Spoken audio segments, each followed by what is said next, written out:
Washington, D.C. is 874 miles and a world away from Oshkosh.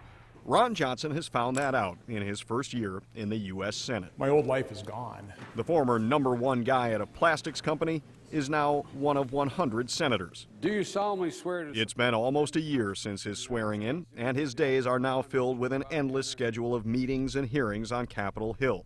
So you'll often find him hustling through the halls of Congress and from his office to the Capitol. Do you feel like you have the hang of Washington, like you know where all the rooms and stuff are at this point? I don't get lost very often anymore. It took a little while. Yeah. This is a little bit like Madison. You have streets coming at different angles, and you can kind of get turned around direction-wise pretty easily.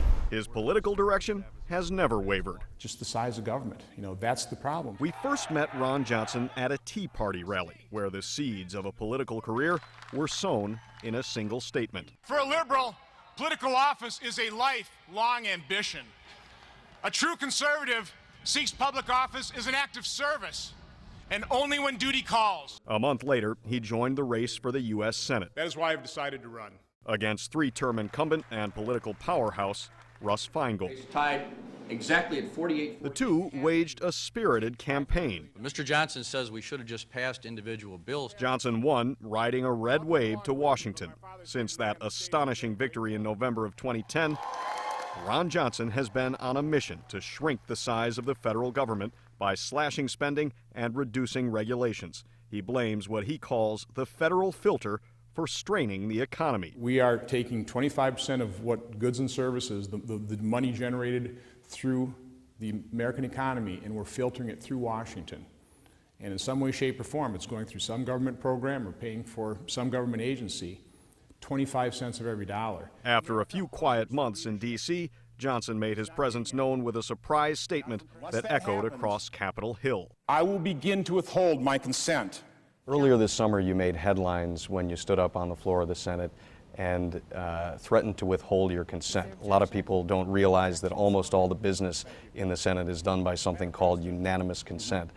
What were you trying to achieve with that? And why did you relent so quickly on that threat? I was making a point. Again, I just described, the United States Senate is really doing nothing.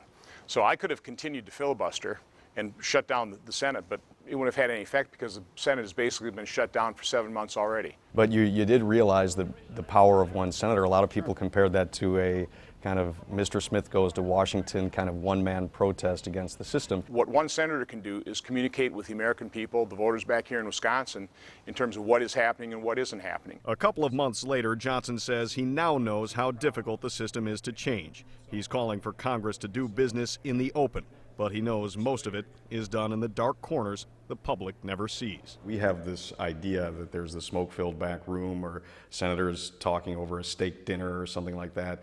And I think that's the kind of thing that you've expressed disdain for. You were calling for open meetings, for this to be done in the light of day. Do you see that? Is that really how it works, though? It's the way it has been working. Rather than go through the normal committee process, try and make this place work as best as it can. We had secret negotiations. I didn't know what was happening behind those closed doors, nor the American people. It's almost like when things come to the floor, it's already decided. To a great extent, a lot of things behind the scenes have been decided. And again, what we're debating on the floor generally are pretty small little pieces of the puzzle. You have to take a look at the big picture. You have to see the forest for the trees. And the forest really is the fact that our federal debt right now is $14.9 trillion. Eliminating the debt is why he came to Washington, and he says he wants more influence to do it.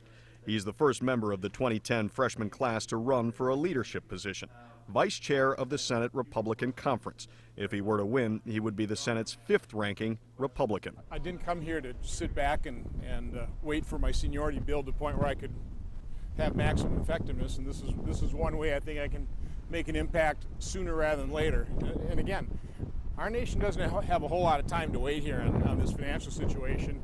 I think I bring a fair amount to the table in terms of having run the 2010 election. This is a different election. This is a different electorate.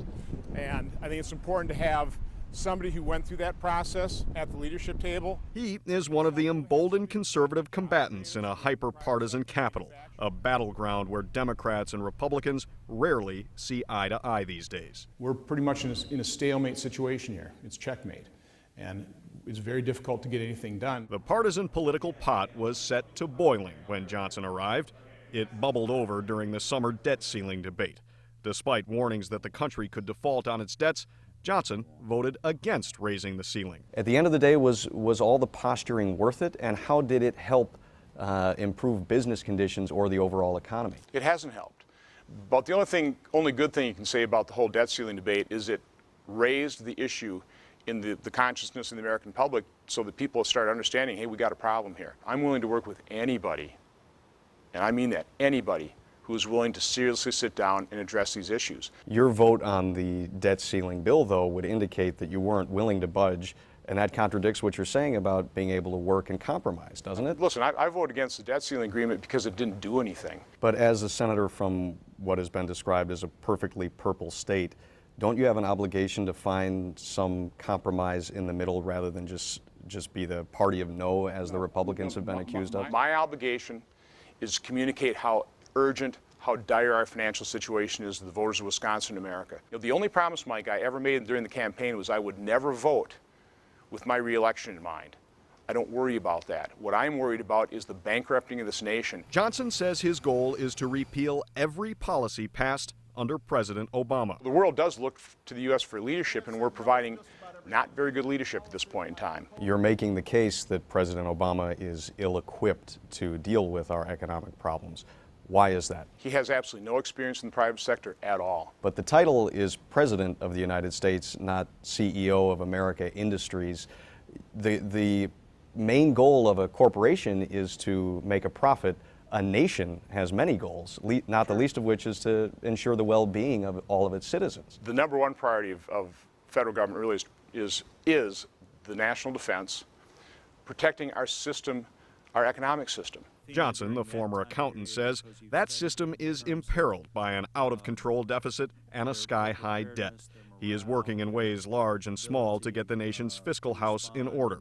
On this day in Washington, he's at a Homeland Security and Governmental Affairs Committee hearing examining efficiency. While other senators barely mask their boredom, Johnson listens intently, taking copious notes, his bright blue eyes casting a skeptical stare upon the witnesses. He asks questions with the purpose of protecting taxpayers. What is the number one cause of improper payment? How many payments do we make to people that don't have checking accounts? There's really no certainty to this number. It's an estimate, correct? Later in the day, Johnson is back at the Capitol, leading a roundtable discussion of small business owners. You're the canaries in the mine.